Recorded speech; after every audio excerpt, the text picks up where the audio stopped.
Hi everyone, and welcome to TinkerManRC. Today I'd like to share with you the Hangar 9 F4U Corsair 60cc size build video.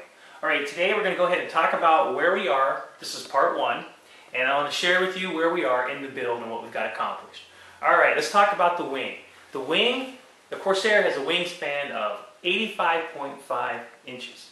Alright, so it has three sections: center section, left and right hand wing panels. And what we've done is we stripped off the covering and we fiberglassed them. So we stripped off the covering, filled in the open bays that are here, both upper and lower surfaces, filled in all the imperfections, alright, and then we came back over and we fiberglassed both left and right hand wing panels with 3/4 ounce fiberglass and 20-minute finishing epoxy. So what we have left to do is sand this and get it ready for paint. So that's what we're going to do on the wing. Onto the fuselage.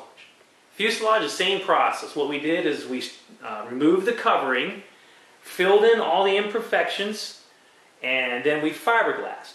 But we also installed our tail feathers, our horizontal stabilizers, prior to fiberglassing so that we can get all this filled in and make it look real nice. So the fuselage has been fiberglassed with 3/4 ounce fiberglass, and also coated with the 20-minute finishing epoxy. Alright, now on to the flight controls. Down here we have our outboard flaps, and the same process was done on those as well.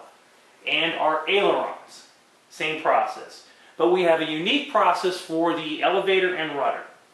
As you can see, this pink looking structure is polybrush structural adhesive, and that's what color it is when you're brushing on its paint. And what we did is we used the SIG coverall, installed it, shrunk it down, got it real tight, and then we used the polybrush, which wicks into the covering and adds structural strength and secures that to the wood.